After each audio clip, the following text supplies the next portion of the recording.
2023 October 7 അന്നാണ് ഇസ്രയേലിൽ Nova music festival നടന്നത്. സംഗീതവും നൃത്തവും യുവത്വവും ഇടകലർന്ന ആഘോഷം. അവിടെ തടിച്ചുകൂടിയിരുന്നവർ എല്ലാം മറന്ന് സംഗീതം ആസ്വദിച്ചു. അവർ നൃത്തം ചെയ്തു. ചുറ്റുമുള്ളതെല്ലാം മറന്നു. പ്രാദേശിക സമയം 6:30 പെട്ടെന്ന് അന്തരീക്ഷം ആകെ മാറി.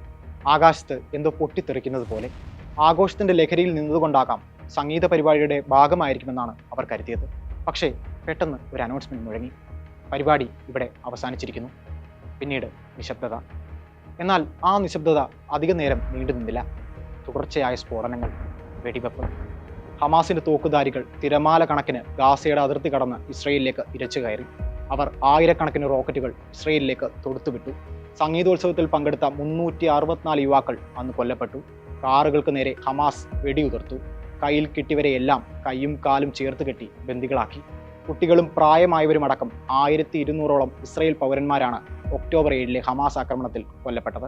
251 പേരെ ഹമാസ് ബന്ദികളാക്കിയെന്നാണ് ഇസ്രയേലിന്റെ കണക്ക്. ഇതിൽ 101 പേർ ഇപ്പോഴും ഹമാസിന്റെ പിടിയിലാണ്. ആ ദിവസം പശ്ചിമേഷ്യയുടെ ഭാവി തന്നെ തിരുത്തി എഴുതപ്പെട്ടു. പലസ്തീൻ ജനതയ്ക്കെതിരെ ഇസ്രയേൽ കാലങ്ങളായി നടത്തിവരുന്ന കുറ്റകൃത്യങ്ങൾക്കുള്ള പ്രതികരണമാണ് ഈ ആക്രമണം എന്നായിരുന്നു ഹമാസിന്റെ ന്യായീകരണം. അധിനിവേശ കിഴക്കൻ ജെറുസലേമിലെ ഇസ്ലാമിന്റെ 3ാമത്തെ വിശുദ്ധ കേന്ദ്രമായ അൽ അക്സ പള്ളിയിലെ റെയ്ഡുകളും അധിനിവേശ വെസ്റ്റ് ബാങ്കിലെ ജൂത കുടിയേറ്റങ്ങളും കാരണങ്ങളായി ഹമാസ് നിരത്തി.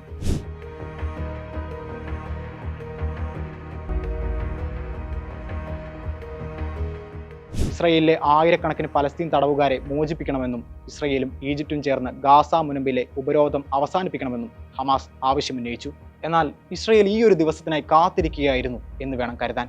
പിന്നീട് അങ്ങോട്ടുള്ള ഇസ്രയേലിന്റെ പ്രതികരണം ആ വിധത്തിലായിരുന്നു. 9/11 ആക്രമണങ്ങൾക്ക് പിന്നാലെ ആഗോള തീവ്രവാദത്തിനെതിരെയുള്ള യുഎസിന്റെ പടപ്പുറപ്പാടിനോട് ഇതിനെ കൂട്ടി വായിക്കാം.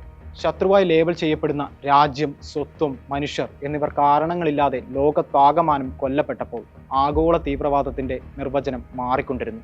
അല്ല, അത് മുന്നോട്ട് വെച്ചവർ മാറ്റിക്കൊണ്ടിരുന്നു. ഒക്ടോബർ 7 ആക്രമണത്തിന് ശേഷം ഇസ്രയേൽ ഹമാസിനെതിരെ നടത്തിയ തിരിച്ചടികളും ഇതേ വിധത്തിലായിരുന്നു. ഓരോ ആക്രമണവും ഹമാസിനെ ലക്ഷ്യമാക്കി. എന്നാൽ കൊല്ലപ്പെടുന്നതോ കുട്ടികളും സ്ത്രീകളും വൃദ്ധരും. ഇവർ ഏതു വിധത്തിലാണ് ഇസ്രയേലിന് സംഭവിച്ച നഷ്ടങ്ങളുടെ കാരണമാകുന്നത് എന്ന് ചോദിച്ചാൽ ഇസ്രയേൽ പ്രധാനമന്ത്രി ബെഞ്ചമിൻ നെതന്യാഹുവിനും ഇസ്രയേൽ പ്രതിരോധ സേനയ്ക്കും ഒരൊറ്റ മറുപടിയേ ഉള്ളൂ: ഇവരെയൊക്കെ ഹമാസ് മറയാക്കുന്നുവെന്ന്.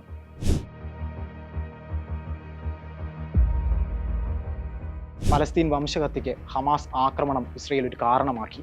പലസ്തീൻ സ്വത്വത്തെ ഒന്നാകെ ഭൂമുഖത്ത് നിന്ന് തുടച്ചു നീക്കാൻ ഒക്ടോബർ 7 ഇസ്രയേൽ വിദഗ്ധമായി ഉപയോഗിച്ചു. പലസ്തീനിലെ കുട്ടികൾ അതിൻ്റെ തെളിവാണ്. അതിനെ സാധൂകരിക്കുന്ന ചില കണക്കുകളിലേക്ക് കടക്കാം. ഗാസയിൽ സ്കൂൾ വിദ്യാഭ്യാസം മുടങ്ങിയത് 6,30,000 കുട്ടികൾക്കാണ്. ഇസ്രയേൽ ആക്രമണങ്ങളിൽ കുറഞ്ഞത് 9,839 വിദ്യാർത്ഥികൾ കൊല്ലപ്പെട്ടു. കുറഞ്ഞത് 411 അധ്യാപകരും സ്കൂൾ സ്റ്റാഫുകളും ഇവിടെ കൊല്ലപ്പെട്ടിട്ടുണ്ടെന്നാണ് ഐക്യരാഷ്ട്രസഭയുടെ കണക്കുകൾ. 85% സ്കൂൾ കെട്ടിടങ്ങളും തകർന്നു കഴിഞ്ഞു. അതായത് 564 സ്കൂളുകളിൽ 477 എണ്ണവും തകർന്നു. ഹമാസ് സ്കൂളുകൾ മറയാക്കുന്നു എന്ന ന്യായീകരണം ഓരോ ആക്രമണം കഴിയുമ്പോഴും ഇസ്രയേൽ പ്രതിരോധ സേന ആവർത്തിച്ചു. സെപ്റ്റംബർ 11 മധ്യ ഗാസയിൽ ഐക്യരാഷ്ട്രസഭ നടത്തുന്ന അൽ ജവാനി സ്കൂളിന് നേരെ നടത്തിയ ആക്രമണത്തിൽ 18 പേരാണ് കൊല്ലപ്പെട്ടത്. ഇതിനു മുൻപ് ഓഗസ്റ്റ് 4 ഗാസ സിറ്റിക്ക് പടിഞ്ഞാറുള്ള നാസർ, ഹസൻ സലാമ സ്കൂളുകളിൽ നടത്തിയ വ്യോമാക്രമണത്തിൽ 30 പേരെങ്കിലും കൊല്ലപ്പെട്ടു. ഓഗസ്റ്റ് 8 അബ്ദുൽ ഫത്താഹ് ഹമൂദ അസ് സഹറ സ്കൂളുകൾക്ക് നേരെ ആക്രമണമുണ്ടായി. ഓഗസ്റ്റ് 10 അൽ താബിൻ സ്കൂളിൽ. ഈ ലിസ്റ്റിങ്ങിനെ നീണ്ടുപോകും. കാരണം ഇസ്രയേൽ പോരാട്ടം നിർത്തിയില്ലെന്ന് മാത്രമല്ല, അതിന് തീവ്രത വർദ്ധിപ്പിക്കുകയും ചെയ്തിരിക്കുകയാണ്. ഇസ്രയേൽ ആക്രമണങ്ങൾ ഇന്ന് ഗാസയിൽ മാത്രം ഒതുങ്ങുന്നില്ല. അത് ലെബനിലേക്കും ഇറാനിലേക്കും വ്യാപിച്ചിരിക്കുന്നു. ഹിസ്ബുള്ള നേതാവ് ഹസൻ നസ്രള്ളയെ ഇസ്രയേൽ കൊലപ്പെടുത്തിയതോടെ നിഴൽ യുദ്ധത്തിൽ നിന്നും ഇറാനും പ്രത്യക്ഷ യുദ്ധത്തിലേക്ക് കടന്നിരിക്കുകയാണ്.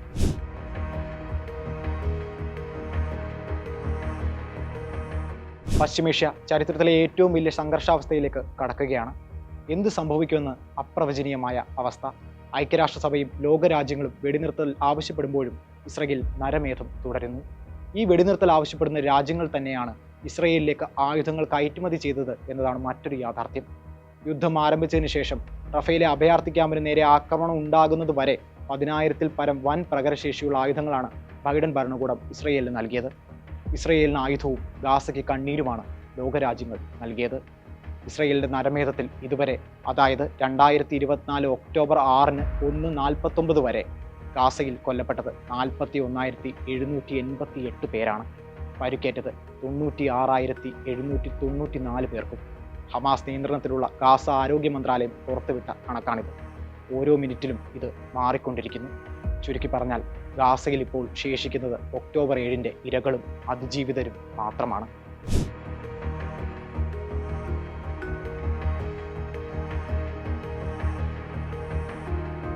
വീണ്ടും 2023 ഒക്ടോബർ 7-ലേക്ക് തിരികെ പോകാം.